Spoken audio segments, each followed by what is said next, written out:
तो जय हिंद, नमस्कार, इंकलाब जिंदाबाद। आगाज हो चुका है, तारीख आ गई है। अब सिर्फ इंतज़ार है आपकी नई शुरुआत का। जितनी जल्दी आप पढ़ाई करना चालू करोगे, फिजिकल की तैयारी करना चालू करोगे, उतनी ही जल्दी आपके करीब आपकी वर्दी आएगी और आप फौजी बन जाओगे। मैं इसलिए कह रहा हूँ, चलिए आज की वीडियो में आपके लिए लेकर आया हूँ इंडियन आर्मी अग्निवीर के फॉर्म कब से डल रहे हैं, कितनी उम्र मांगी है, कितनी हाइट चाहिए, क्या क्वालिफिकेशन मांगी गई है, कितनी दौड़ होगी, कितने ग्रुप में यानी कि आपकी दौड़ होगी, और कौन कौन से आपका सिलेबस रहने वाला है, कितनी एज बड़ी है, कितनी उम्र किसके लिए बड़ी है, और साथ में आपको मैं ये भी बताऊंगा कि आप कौन कौन से ट्रेड में इस बार फार्म भर सकते हैं। क्या थोड़ा बहुत चेंजेस हुआ है? तो जी हाँ, आज का ये वीडियो अपन स्टार्ट करते हैं। ये वीडियो थोड़ा लंबा आपके लिए होने वाला है, लेकिन आपको फिजिकल से रिलेटेड, मेडिकल से रिलेटेड, और आपके सिलेबस से रिलेटेड, और आपकी भर्ती प्रक्रिया से रिलेटेड सारी चीज़ें आज आपको देखने को मिल जाएगी। यानी कि अगर आपने एक बार ये वीडियो समझ लिया, देख लिया, तो आपको किसी और का वीडियो देखने की ज़रूरत ही नहीं रहेगी। अपन सारे ट्रेडों की बात करेंगे, एज के बारे में बात करेंगे, क्वालिफिकेशन के बारे में बात करेंगे, और अगर आप फार्म भरते हैं तो आपके किस सब्जेक्ट में और आपकी परसेंटेज कितनी होनी चाहिए। साथ में ये भी बात करेंगे कि आपकी डेट ऑफ बर्थ क्या होनी चाहिए, किस ट्रेड के लिए आपकी उम्र बड़ी है, अगर आप उस ट्रेड में फार्म भरोगे तो आपकी हाइट कितनी होनी चाहिए, आपकी क्वालिफिकेशन क्या होनी चाहिए, सारी चीज़ें अपन बात करेंगे। ठीक है, तो चलिए सबसे पहले अपन बात करते हैं नई भर्ती, इंडियन आर्मी अग्निवीर की नई भर्ती के बारे में बात करते हैं। कब से ऑनलाइन आवेदन आपके चालू होंगे, कब से आप ऑनलाइन आवेदन करा सकते हो, क्या क्वालिफिकेशन चाहिए, सारी चीज़ें अपन जानेंगे। ठीक है, तो सबसे पहले बात करते हैं इंडियन आर्मी अग्निवीर भर्ती 2026 की। बहुत दिनों से इंतजार कर रहे थे लड़का लोग की भर्ती कब आएगी कब आएगी, तो लो आपके लिए भर्ती आ गई है। ऑनलाइन आवेदन भी चालू हो गए हैं, लेकिन मैंने पहले भी कहा था, अब भी बोल रहा हूँ, जैसे ही नोटिफिकेशन डला लड़के लोग बिल्कुल टूट पड़े ऑनलाइन आवेदन कराने के लिए। ऑनलाइन आवेदन कराएंगे, जाकर ऑनलाइन की दुकानों पर वो बैठ गए, लेकिन वेबसाइट हैंग मार गई और वेबसाइट बहुत स्लो चल रही है, बाहर फेंक रहे हैं, आवेदन ठीक से हो नहीं रहे एकदम से। अगर लड़के लोग चले गए, एक भैया तो भैया 12 बजे रात को ही चला गया, यानी कि 13 फरवरी के दिन रात को 12 बजे 1 बजे उसके पास ही लैपटॉप था, तो ऑनलाइन आवेदन करने लग गया। तो उसमें एज वही बता रहे थे 17.5 से 21 साल, अब एज बढ़ गई है 22 साल। अब 22 साल कैसे बढ़ी है, कितनी एज आपकी होनी चाहिए, 22 साल पूरी बड़ी भी है या नहीं बड़ी है, क्या ट्रेनिंग से अब तक की जो डेट कैलकुलेट है, डेट ऑफ बर्थ या फिर जो डेट कैलकुलेट है उस हिसाब से 22 साल बढ़ी हुई है, सारी चीज़ें अपन जानेंगे। ठीक है, आपसे फिर भी कह रहा हूँ मैं, अगर आप ऑनलाइन आवेदन कराने जाओ तो आपको कब से जाना है। चलिए अपन आज वीडियो को स्टार्ट करते हैं। वीडियो आपके लिए बहुत ज़रूरी भी होने वाली है और वीडियो बहुत लंबी होने वाली है, तो पानी वानी पी लेना, आराम से आप वीडियो देखना, आपको सारी चीज़ें एक एक चीज़ें बारीकी से सब समझ में आ जाएगी, आप अच्छे से वीडियो को समझ जाओगे। ठीक है, और जितनी जल्दी हो सके चैनल को सब्सक्राइब कर लेना, वीडियो को शेयर कर देना उस दोस्तों को जिसको भी पता नहीं है कि हम ऑनलाइन आवेदन कैसे करें, कौन कौन से डॉक्यूमेंट्स लगेंगे और कहाँ पर हमें जाना पड़ेगा, कौन कौन से डॉक्यूमेंट्स लेकर जाना पड़ेंगे। ठीक है, तो चलिए अपन वीडियो स्टार्ट करते हैं। और वैसे आज मैं वीडियो बना रहा हूँ, आज है ब्लैक डे, आज है 14 फरवरी। पुलवामा में शहीद हुए सभी जवानों को नमन, सत सत नमन। और ऐसी शहीदी शायद नसीब वालों को मिलती है।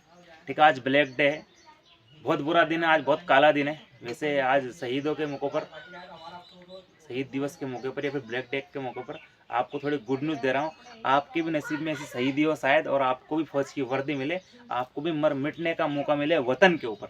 ठीक है, तो चलिए अपन वीडियो स्टार्ट करते हैं। बात करते हैं 2026 की भर्ती की। जैसे कि आपने देखा 2025 से बहुत अच्छा परफॉर्मेंस रहा है, बहुत सारे लोग फौजी बने हैं, हर गांव से 2 से 3 लड़के लोग फौज में चले गए। और ये क्यों चले गए, क्योंकि कम से कम 70 से 80 हज़ार लोग फौज में चले गए। इस बार बहुत सारी वैकेंसी थी, लेकिन आने वाले वक्त में इस बार 2026 में आपके लिए गुड न्यूज़ है कि आपके लिए जो वैकेंसी वो 1 लाख रखी गई है। जो कोरोना काल में जिनकी ज्वाइनिंग रुक गई थी या फिर जिस कारणवश भर्ती नहीं हुई थी, बहुत बुरा समय था, भगवान ना करे ऐसा बुरा समय कभी हमें देखने को मिले। उस टाइम के जो भी लड़के लोग थे जिनकी ज्वाइनिंग नहीं हुई थी, जो भर्ती नहीं खुली थी, वो इस बार भी ले लिए और आने वाले वक्त यानी कि 2026 में भी ले लेंगे। यानी कि कम से कम 1 लाख लोग इस बार फौजी बनेंगे, हर घर से, हर गांव में से 2-4 फौजी जरूर बनेंगे। ठीक है, तो इंडियन आर्मी भर्ती ऑल डिटेल से बन जानेंगे। तो ऑनलाइन आवेदन कब से कराएं? ऑनलाइन आवेदन आप 13 फरवरी से करा सकते हो। 13 फरवरी से आप ऑनलाइन आवेदन करा सकते हो अग्निवीर कि अगर आप भर्ती में ऑनलाइन आवेदन कराना चाहते हो तो आप ऑनलाइन तरीके से करा सकते हो। सबसे पहले आपकी नज़दीकी दुकान या फिर आपके मोहल्ले गली या फिर शहर में ऑनलाइन की दुकान होगी जहाँ पर ऑनलाइन आवेदन करते होंगे, वहाँ पर आपको 13 तारीख के दिन चले जाना है। अगर आप 13 का नहीं जाते तो 15 तारीख 20 तारीख भी चले जा सकते हो। मेरी बात मानना, आप 5-7 दिन बाद ही ऑनलाइन आवेदन कराना। साइट कम चलना, प्रॉब्लम बहुत आती है, बहुत दिक्कत आती है, साइट कम चलती है, हैंग मार जाती है, कभी कभी बाहर फेंक देते हैं। इससे क्या है, फार्म भरने में दिक्कत आती है। तो आप 2-4 दिन बाद ही फार्म भरें। जैसे कि आज 13 तारीख है, सॉरी आज 14 तारीख है, तो आप कम से कम 20 तारीख तक भी फार्म भर सकते हो, कभी भी फार्म भर सकते हो। लगभग 1 से 1.5 महीना 2 महीना आपके ऑनलाइन आवेदन चलेंगे। कभी कभी डेट बढ़ भी जाती है, ठीक है। जो फिक्स डेट रहती है, जैसे मैंने बोल दिया कि 8 तारीख आपकी 1 अप्रैल है, तो 1 अप्रैल से 5 अप्रैल तक भी कभी कभी हो जाती है, ठीक है। तो आप 13 फरवरी से ऑनलाइन आवेदन करा सकते हो। जब आप ऑनलाइन आवेदन कराने के लिए जाओगे तो आपको ज़्यादा डॉक्यूमेंट्स तो नहीं चाहिए, लेकिन ये 3 या 4 डॉक्यूमेंट्स आपके पास होने चाहिए। वो कौन कौन से? सबसे पहले आपका आधार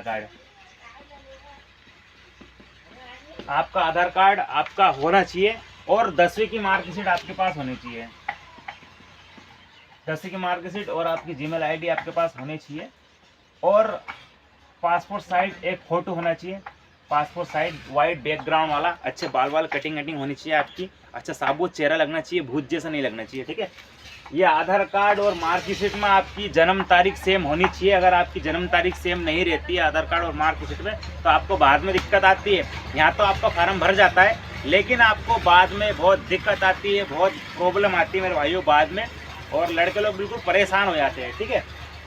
आपकी जीमेल आईडी का ध्यान रखना है। आपको जीमेल आईडी सिर्फ एक ही बार लॉगिन होगी। अगर आपने एक बार जीमेल आईडी लगा दी, तो हमेशा जब तक भी इंडियन आर्मी अग्निवीर की भर्ती दोगे तो आपको हमेशा वो जीमेल आईडी ही काम आएगी। दूसरी आईडी आप नहीं लगा सकते, वही जीमेल आईडी आपकी काम आएगी। तो जीमेल आईडी का ध्यान रखना है। और बहुत सारे भाई लोग ये बोलते हैं कि हमें तो ओटीपी नहीं आया, हमारा तो ओटीपी नहीं मिल रहा है। तो आपका ओटीपी आपके जीमेल में ही रहता है। आपको बिन के ऑप्शन पर जाना है, अर्चिव के ऑप्शन पर जाना है, या फिर ट्रेस के ऑप्शन पर जाना है। इन सभी जो ऑप्शन रहते हैं उन आपको इनमें जो है कि आपको देखने को मिल जाएगा, ठीक है।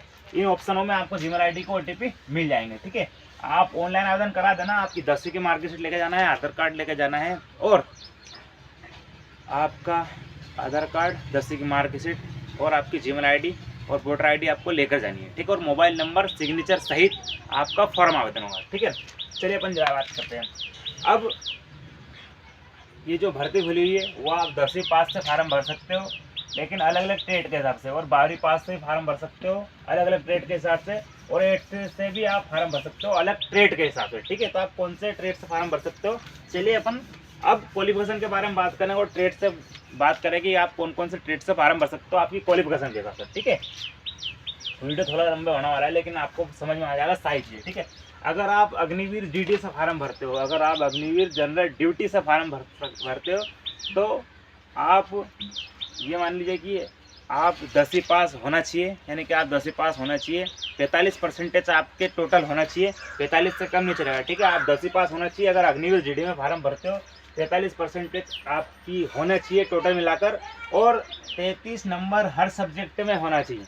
आप 10वीं पास होना चाहिए। अगर जीडी में फार्म भरते हो तो 33 नंबर ऑल सब्जेक्ट में होने चाहिए, जितने 6 विषय रहते हैं, 7 जितने भी रहते हैं, और आपकी 45% होनी चाहिए। हर सब्जेक्ट में 33 नंबर होने चाहिए। कुछ लोगों को हैंच लगा होता है, तो लड़के लोग बोलते हैं बाहर तो नहीं भगा देंगे, फिर बाहर भगा देते हैं क्या। तो भैया कोरोना के बाद यानी कि 2023 की भर्ती में कुछ लोगों को बाहर कर दिया था, कुछ लोगों को बाहर नहीं किया था, यानी कि खास करके इंग्लिश और मैथ्स पर वो ध्यान देते हैं, ठीक है। इसलिए वो बोलते हैं कि 33 नंबर आपके होने चाहिए, आप 10वीं पास होना चाहिए, ठीक है। चलिए बात करते हैं अग्निवीर क्लर्क से। अगर आप फार्म भरते हैं, अगर आप अग्निवीर क्लर्क से फार्म भरते हैं बड़े तरीके से, अगर आप अग्निवीर क्लर्क से आप फार्म भरते हैं तो आप 12वीं पास होना चाहिए मैथ से, आप 12वीं पास होने चाहिए मैथ से, और आपकी 60% होने चाहिए। आल सब्जेक्ट में आपके 50 नंबर होना चाहिए। यानी कि अगर आप क्लर्क से फार्म भरोगे तो आपके पास मैथ से होने चाहिए, आप मैथ्स से पास होना चाहिए, 60% आपकी होनी चाहिए। हर सब्जेक्ट में 50 नंबर होने चाहिए, फिर 45+ नंबर होने चाहिए, और इंग्लिश में तो आपके 50 नंबर होने चाहिए अगर आप क्लर्क से फार्म भरते हो मैथ्स से, ठीक है। उसके बाद अगर आप अग्निवीर ट्रेड्समैन से फार्म भरते हो, तो आप सिंपल 10वीं पास होने चाहिए, वही जीडी जैसा 45% होना चाहिए, हर सब्जेक्ट में 33 नंबर होना चाहिए। उसके बाद आप 8th पास से भी फार्म भर सकते हो। आपके पास मार्कशीट होना चाहिए 8वीं पास की। 8वीं पास की मार्कशीट संभाल कर रखना। अगर आप 10वीं पास नहीं हो तो आप ट्रेडमैन से भी फार्म भर सकते हो, ठीक है। इसके बाद में मैं एज के बारे में बात करूंगा, ठीक है। इसके बाद एज के बारे में समझाऊंगा आपको क्या कैलकुलेट है, किस डेट से आप फार्म भरोगे तो कितनी एज रहती है, ठीक है। चलिए अपन बात करते हैं। उसके बाद अग्निवीर WMP, ये महिलाओं के लिए, लड़कियों के लिए है। अग्निवीर WMP महिला military force, women military force की भर्ती है। बहनें भी फौजन बन सकती है, फौजी बन सकती है। वो भी जाती है ड्यूटी करने, वो भी रक्षा करती है हमारी इस देश की सेवा में। थोड़ा बहुत योगदान उनका भी रहता है, थोड़ा बहुत क्या बहुत सारा रहता है, बहनें किसी से कम नहीं, ठीक है। तो वो भी फौजी बन सकती है, वो भी WMP वुमेन मिलिट्री फोर्सेस से फार्म भर सकती है, ठीक है। अब उनकी क्वालिफिकेशन क्या होनी चाहिए, उनकी जो क्वालिफिकेशन है वो भी 10वीं पास होनी चाहिए।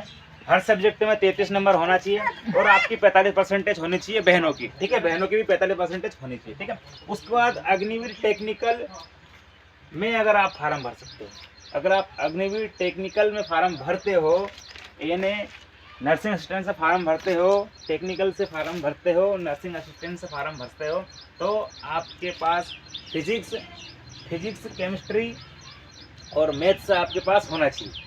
यानी कि फिजिक्स केमिस्ट्री और साइंस आपके पास होना चाहिए अगर आप NA नर्सिंग असिस्टेंट या फिर आप जो है कि टेक्निकल से फार्म भरते हो। तो आपका 12वीं पास होना चाहिए, फिजिक्स PCMB पास होना चाहिए। आप बड़े से इंग्लिश में 50% आपके पास नंबर होने चाहिए। और अगर आपके पास ITI है तो बहुत अच्छी बात है। अगर आप टेक्निकल से फार्म भरते हो, अगर आप टेक्निकल नर्सिंग असिस्टेंट से अगर आप फार्म भरते हो तो आपके पास ITI भी होना जरूरी है। अगर नहीं भी होगा तो चल जाएगा, 12वीं पास होना चाहिए आपके पास। साइंस और इंग्लिश में आपके 50% नंबर होने चाहिए, ठीक है। अब इसमें NSQ 4 का भी सर्टिफिकेट लग जाता है। अगर आप टेक्निकल नर्सिंग असिस्टेंट से फार्म भरते हो ना तो NSQ जो 4 का सर्टिफिकेट है वो भी लग जाता है। अगर आपके पास हो तो, ITI हो तो भी आप लगा देना, ठीक है। और अगर आप ट्रेडमैन से ही फार्म भरोगे ना, अग्निवीर ट्रेडमैन से फार्म भरोगे, फिर GD से फार्म भरोगे, तो अगर आपके पास हेवी व्हीकल लाइसेंस है ना तो वो भी आप लगा देना, लग जाता है बड़े तरह से। वहाँ पर एक निशान रहता है, एक ऑप्शन रहता है कि आपके पास लाइसेंस है, क्या आपके पास सर्टिफिकेट, ठीक है। सर्टिफिकेट के बारे में मैं आपको बताऊंगा, ठीक है। चलिए अपन बात करते हैं बड़े तरीके से। अब नर्सिंग असिस्टेंट से भी आप फार्म भर सकते हो, क्योंकि नर्सिंग असिस्टेंट में ही आपकी उम्र ज़्यादा रहती है। इसमें आपकी उम्र ज़्यादा रहती है मेरे भाइयों, ठीक है। इसमें उम्र आपकी ज़्यादा रहती है, 17.5 से 23 साल है इसमें आपकी उम्र। जो डेट कैलकुलेट है 1 जुलाई 2004 से, यानी कि आप 17.5 से अगर 23 साल तक के भी हो तो भी आप फार्म भर सकते हो नर्सिंग असिस्टेंट से, ठीक है। NA में ही हमेशा ये ज़्यादा रहती है, 23 साल इसी में रखिए, ठीक है। चलिए अब अपन हाइट की बात करते हैं। अगर आप इस ट्रेड से फार्म भरते हो तो आपकी हाइट कितनी होनी चाहिए, ठीक है। अगर आप अग्निवीर GD से फार्म भरते हो तो आपकी हाइट 170 से 168 सेंटीमीटर आपकी हाइट होनी चाहिए। क्लर्क से फार्म भरते हो तो 162 सेंटीमीटर होनी चाहिए। लेकिन मैंने बोल दिया ना आपको कि क्लर्क में आपके पास मैथ्स होना चाहिए, 60% होनी चाहिए। ऑल सब्जेक्ट बड़े तरह से 50 नंबर आपके होना चाहिए, ठीक है। टेक्निकल में 170 हाइट मांगी है और ट्रेडमैन में भी 170 से 168 हाइट नॉर्मल रहती है। 169 हाइट तो नॉर्मल रहती है। अगर आपकी 169 हाइट नहीं है, 68 नहीं है, तो आप बाहर